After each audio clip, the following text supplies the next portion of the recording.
We are tonight's entertainment. You can't handle the truth. The fire rises. Pizza time. You're a wizard, Harry. So it begins. You know how much I sacrifice? You think that's air you're breathing? Groovy. I don't have friends. I got family. We are Sex People! 1, 2, 3, 4! Craft Services. Hey, Trent. Hi, Parth. Good to see you. Good to see you, too. I would lead with you're looking well, which you are, but you say you're sick, so a little less well than usual. But given that, you still look pretty good. Thank you. Yeah, I have to take a shower today, so my hair's a little crazy, but I don't think I read as sick. I can't read at all. How often do you shower? Not every day? I shower every other day. I used to be a shower every day. Well, I shower most days, but I wash my hair every other day. I used to be a wash my hair every day, and then Sophia taught me the ways of hair care, and I now know you shouldn't use shampoo every time you wash your hair. Nor wash your skin every day, I think. Because it Yeah, I think it... also, some people, though, should shower because they smell. I, thankfully, don't smell all that much. Just putting that out there. But after a long day, like in the sun or extensive physical activity, Parth also doesn't smell. Nope, never. No. What have you been eating, though? Well, because I'm sick, I still haven't eaten anything, actually. But my dad came home from a trip from Ireland, and he came back with a cold as well. And so a different cold.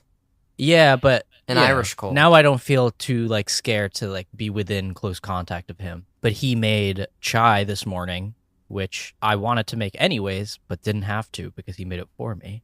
And it was good because it helped my throat. What about you, Trent? What have you eaten? Misery loves company. I just had a bowl of cereal. What kind, if I may ask? Yeah, you may. It's like, wow, there's more thought being put into this than I It's would have new expected. for me, but it's got some granola and almonds in it. It's a little bit of an adult cereal, even though it's still got a Is fuck it ton like a Honey Bunches of Oats? Wanna know what it is? It's Honey Bunches of Oats. Oh, is it? But the Bunches of Oats, I find, are so big that it's kind of a lot. That's interesting. I like the oats and the Honey Bunches of Oats. They're like a big kind of sugar bomb. That's it was a lot. Speaking of sugar bombs, yesterday, did you take... Or no, you live in the big city now, so I sort of doubt it, but it was 7-Eleven yesterday, so you could get a free Slurpee.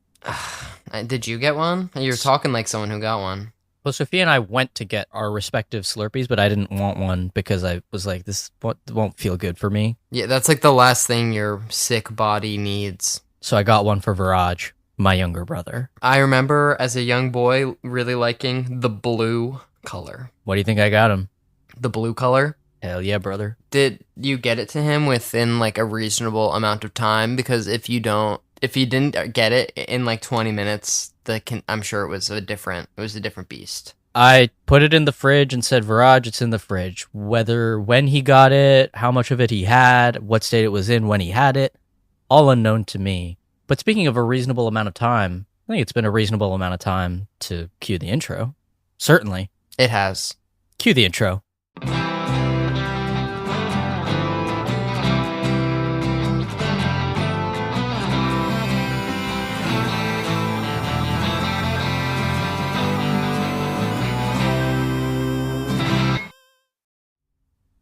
Welcome back to Craft Services, where we talk about the movies. Each week we talk about a film, and hopefully have a crew member of that film to talk with us about their experience working on the picture. This week, we are finishing off our interview with returning guest, editor Eddie Hamilton. Yeah. Parth, usually I'd hand it off, but I just got it. He's worked on such films as, Kick-Ass, the last 4 Mission Impossible movies, Top Gun Maverick. Which we also spoke with him for. We also spoke with him for Top Gun. Now he's back. Mm-hmm. We sent him a coaster set and a bathrobe in the mail. He trusted us one last time. He trusted us. We trusted him. And if you liked parts 1 and 2, thanks. This is part 3. If you didn't listen, go back. And if you disliked parts 1 and 2, I'm surprised you're here, but maybe this will turn you.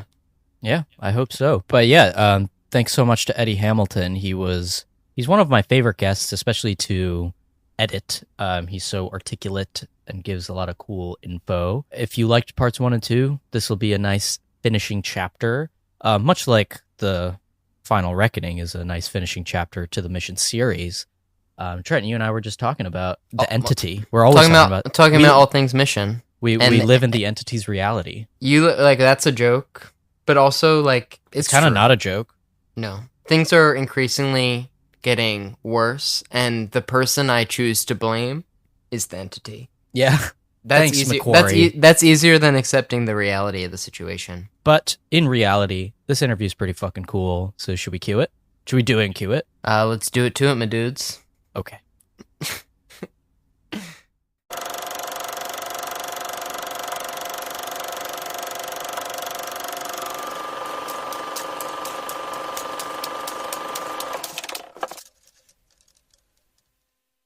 I'm sure you know this better than anyone as the editor of the past few, but each mission movie has like one or two showstopper sequences like we're talking about where like that's what you're going to talk about on the car ride home with your family. And I was wondering if like going into the process you know that and if you're thinking about them in a different way. No, you are thinking that, and you know, people are buying a ticket to see and ideally they're buying a ticket to see some kind of extended suspense sequence, which is the hallmark of some of these mission movies. You know, they all have these sequences where the audience is kind of holding their breath and we are telling a almost completely visual story, like the scene in Ghost Protocol with the, you know, when the team are trying to photocopy the documents and Brandt is like clicking his eyes to take a photo using his contact lens and the stuff's printing out in the briefcase in the floor below and things like that.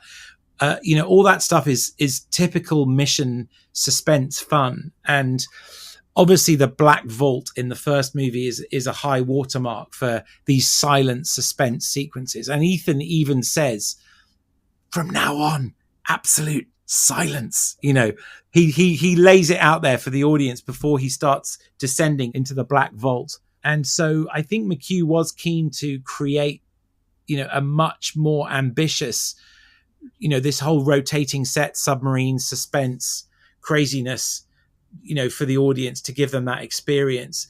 I think we were all pleasantly surprised at how the audience responded to it, which was incredibly positively, because you never really know when you're doing it if it's going to work. And as a viewer of the film, you might go, what are you talking about? Of course it was always going to work. But, you know, it's the same with Top Gun or, you know, or Fallout or any of those. You know, the helicopter chase in Fallout, you think, yeah, this is pretty cool, but is it going to sustain? And are people going to be into this? And is it going to work? You know, the whole final mission of Top Gun Maverick, which is, you know, you've set up the rules of the mission through the entire movie because you've been on the training run with all these pilots, and then you're kind of watching it play out in real time, and you know everything that's going to happen. You know they're going to pop up and dive down, and miracle number 1 and miracle number 2, and then they're going to have to do a high G pull out of the bowl, and then the SAMs are going to launch, and you know, so you never know if it's going to work, but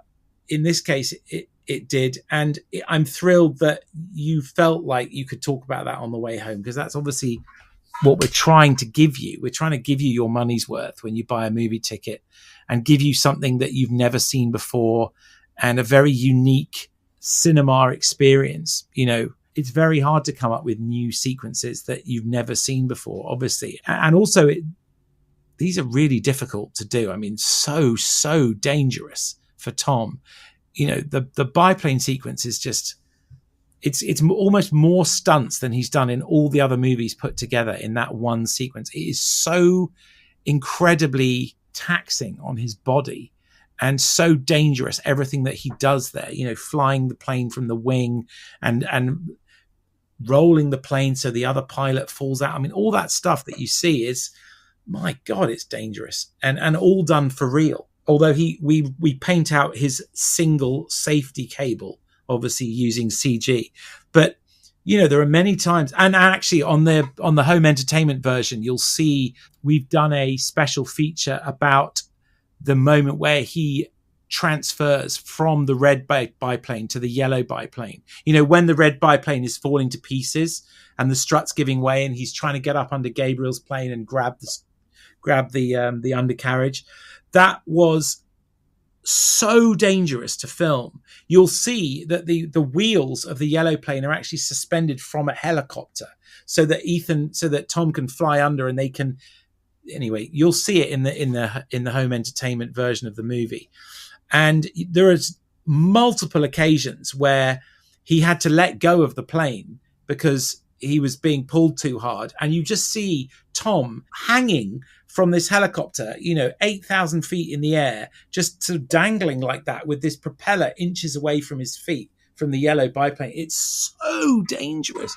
But what happens is every stunt is very carefully prepared and trained for, starting with baby steps, and you work up in a gradient of difficulty. So by the time we're doing it for real, they've drilled every emergency procedure, but there's still at some point the rubber hits the road and you have to roll cameras on this stuff.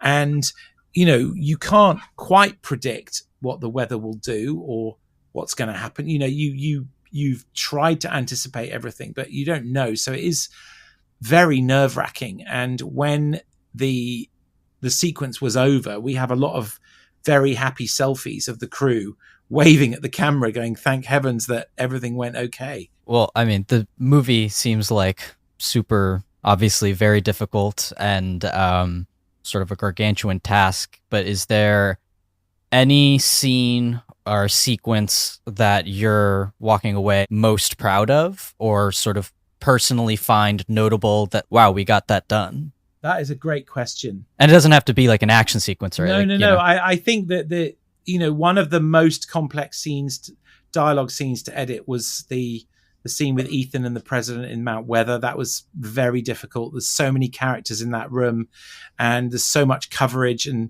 constantly trying to keep the audience's eye engaged and give you enough visual stimulus, and all the different coverage we had on Tom to keep it fresh and interesting as we go through that scene. That was quite a challenge. I was always very happy with the humor with Benji, with the tension pneumothorax and all that stuff, which is classic Simon Pegg. But again, you never quite know if it's going to work. You sense that it's kind of emotional and funny on the day, but you never know. That always worked quite well, even from my very earliest edits of those scenes. That was quite fun. What was really hard was the intercutting of the third act. I think that was probably the thing that I was like, how are we ever going to crack this? Because originally when I did it, everything was much longer. And so you were thinking to yourself, how is this ever going to work? But the fact that you watch the movie now, and from the gun battle through to the car chase, through to Ethan getting on the undercarriage of the red plane, then the team deciding to split up, Donlo and Tepeza and Degar are defusing the bomb, and Benji and Grace and Paris are in there by the server room doing all their stuff, and we're kind of bouncing around all those characters, and then we introduce the president in Mount Weather while we're constantly cutting away to Ethan on the plane. I mean, that stuff's it looks kind of easy when you watch the movie because it all just works, but my word, it was difficult to find that. It was so difficult. So I'm quite proud of that. I always feel like Grace grabbing the drive out in less than 100 milliseconds was quite fun, and getting that to work, because I never knew if the audience would buy that. She did actually do it. I chopped out a couple of frames so that it moves even faster than she actually did it on the day. But that was quite fun to get working. Again, something that looks deceptively simple, but was really difficult, was getting the rhythm of Luther's voiceover at the end of the movie to work, and have that massive warm hug at the end where Luther's speaking to his friend from beyond the grave, which I remember reading in the earliest drafts of the script and thinking, well, I know Ving Rhames can pull this shit off because he's a genius and his voice is amazing. But and also getting Tom to react, because he was filming that at something like 6:10 in the morning to get the light where we wanted it to be, when he was having to cry listening to the Podkova talk to him. The Steadicam operator, Chunky, was in low mode and was swearing next to him, going, oh, God, oh, this hurts, oh, trying to not break his back as he was moving the Steadicam in towards Tom. And Tom was saying, hey, Chunky, do you mind? I'm trying to really emote here. Can you just keep it down? But he nailed it. Like, that performance when he hears Luther's voice is so powerful. But then getting all the wrap-ups of all the stories to line up with that voiceover was quite a challenge, actually. And then to have the last scene in Trafalgar Square play with no dialogue and just allow you to have that moment of the team connecting and seeing what they've achieved, looking around at all the people leading their normal lives and having Benji survive, because people don't know if he's made it. I mean, I think you would be very disappointed if we did actually kill Benji. So the fact that he turns up at the end is nice. And in our test screenings, that always got a nice round of applause, which was rewarding. I think this one was the hardest one that we did in terms of editing. If I'm being honest, I was more tired and I was in the meat grinder what felt like a lot longer on this film than the other ones. So I think just honestly, the fact that we survived and got the movie to audiences on schedule was a miracle. If you'd talked to me in January, I remember the post supervisor coming in and sitting in my room and saying, I just don't see how we can deliver this movie in time for a May release. I was like, Catherine, it's going to be fine. We will figure it out. We will get there.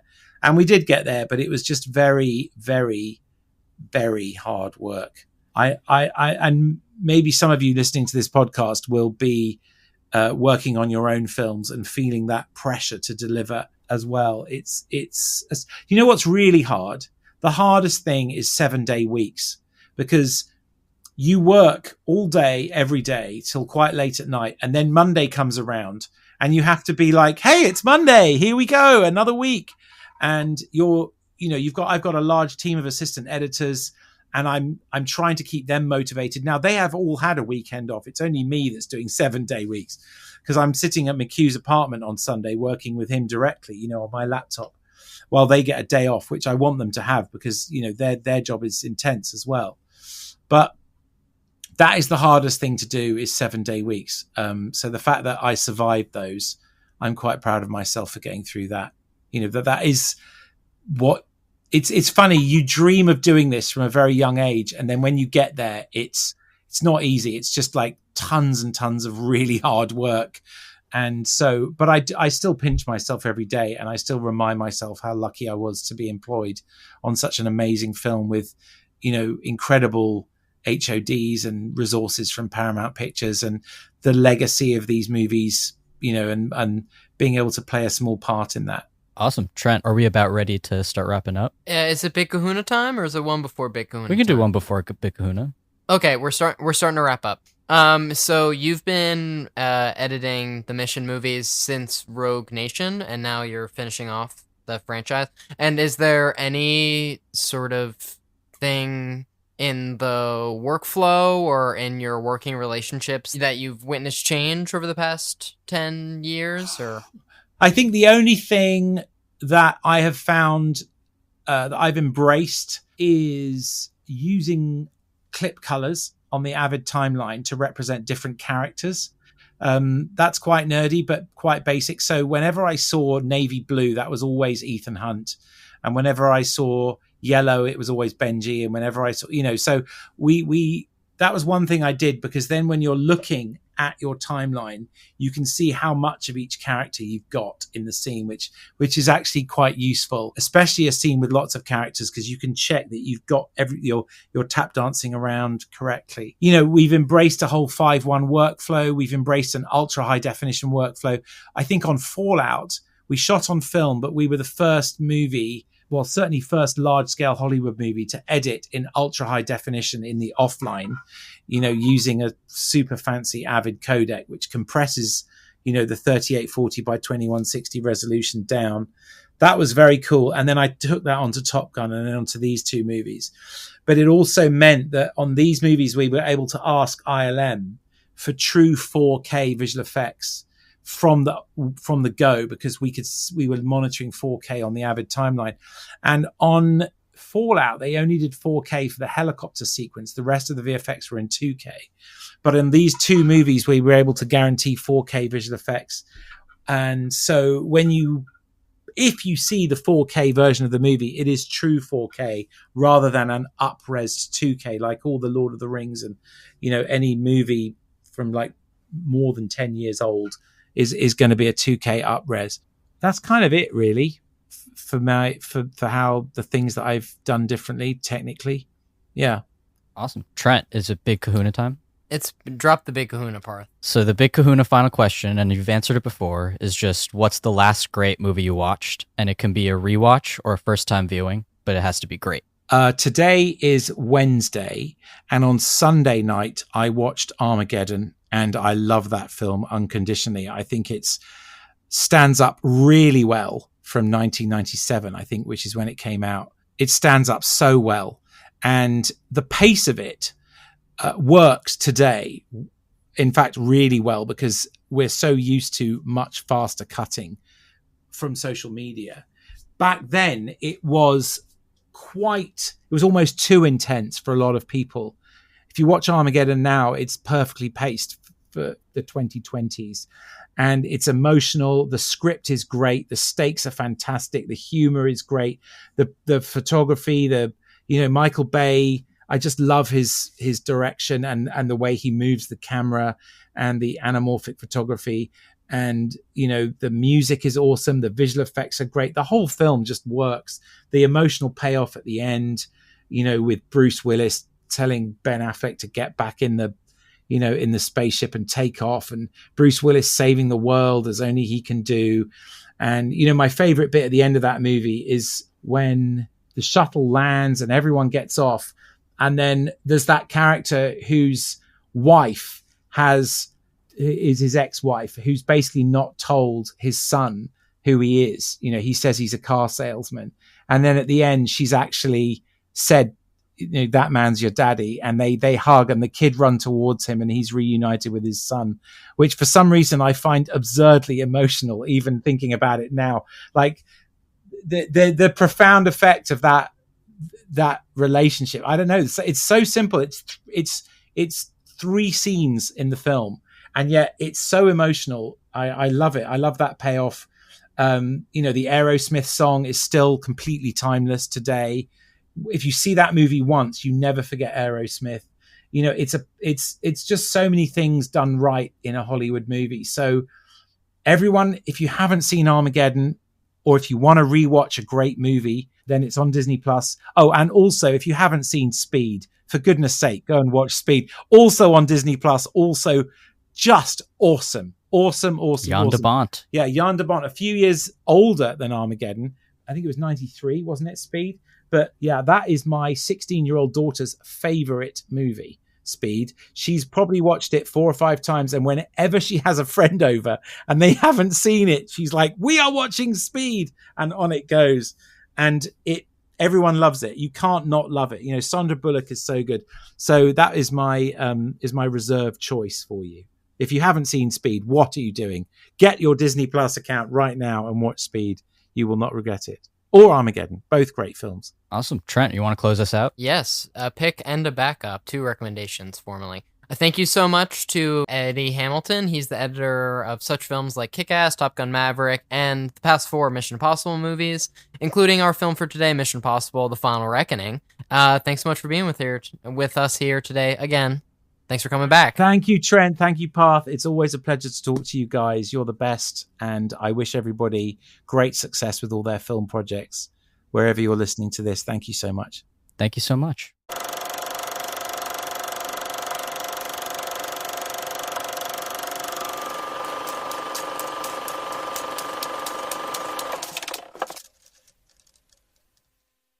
Parth.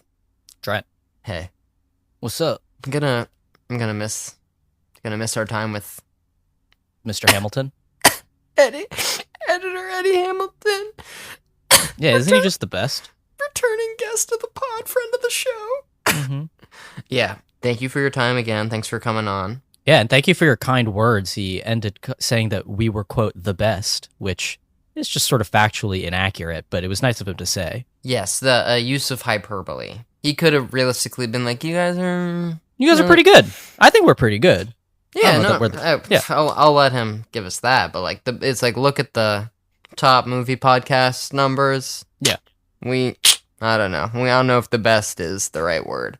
But Eddie Hamilton, I don't think we're exaggerating when we say you're the best. He is the best. It was a very fun conversation. I wonder what the next movie we talk with him is going to be about, because the last 4 years we've been like, yeah, it'll be, if it's not Top Gun, it's going to be Mission 7, and if it's not Mission 7, it's going to be Mission 8.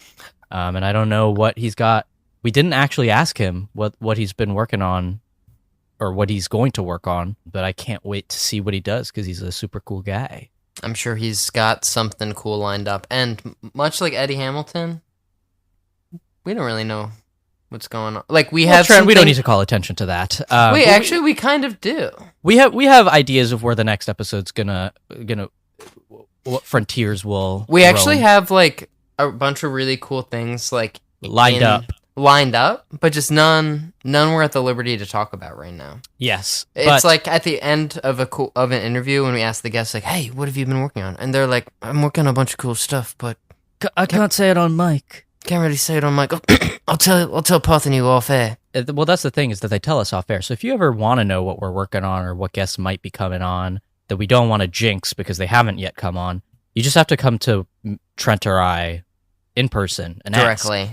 And we'll probably tell you. Probably. Just see Parth out in the world. And now you've got the perfect icebreaker. You see Parth like lonely drinking at the bar, like sipping on his rum and coke. The thing I do and the thing I drink. And you can just come up and be like, "Hey, what's Eddie Hamilton working on?" Mm-hmm. And we could say, "We don't know. We forgot to ask. We don't know. We ran out of time during our hour." Well, we went over. We went like 3 or 4 minutes over, and he was nice enough to not be mean about it. Not that anyone was mean about it. He wasn't thrilled. No, he was totally fine. He was very nice to us. I'm just joking around. But what I'm not joking around about is that these episodes come out every Sunday. Yes. On all major podcasting platforms. And if you can, you should leave us a review. A 5-star rating, even. Tell a friend. It really does help. Follow us on Instagram or Twitter and for updates every week. Episodes come out on Sunday at 5 a.m. So you wake up on Sunday. They're there.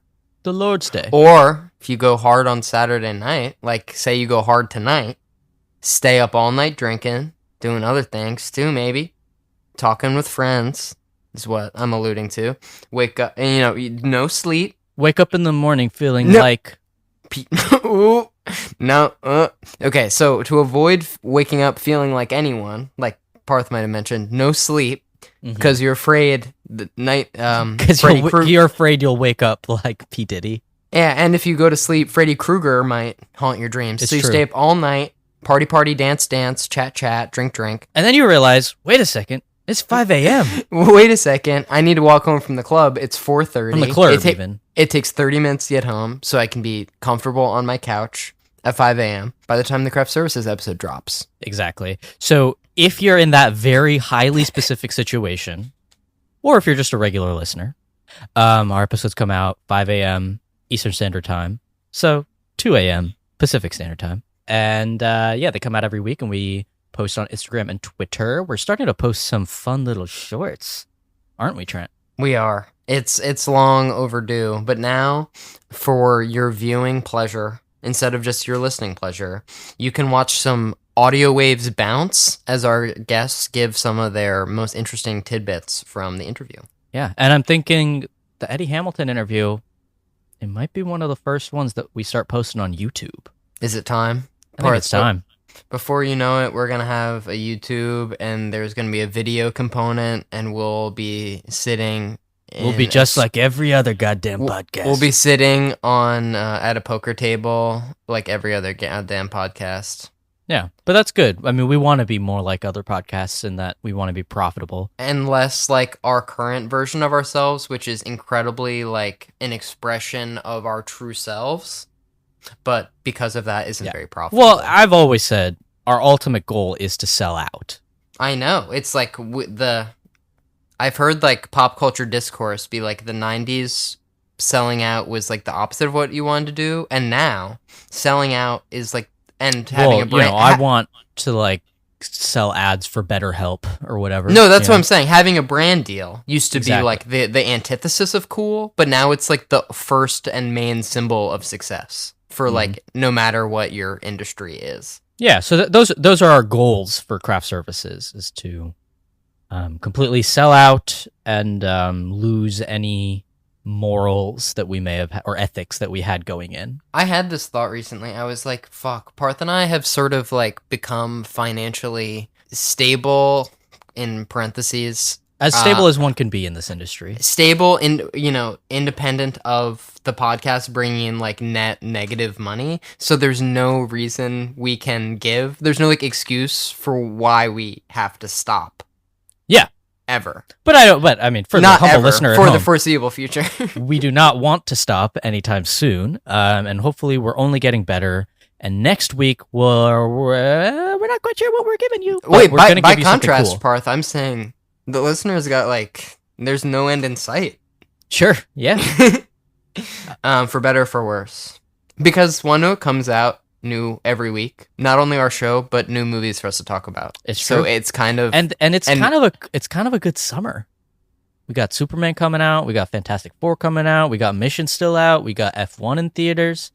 There's a lot of stuff to go see, and you should support your theaters. You should. Okay, I think that's a good place to end. Yeah, support theaters, support craft services. Come on, guys. What's the difference? What are we doing? Exactly. Yeah. It's a symbiotic relationship. It's actually kind of true. I'm sure AMC feels just as strongly about us as we feel about them. I'm sure. And on that note, goodbye, Trent. Goodbye, Parth.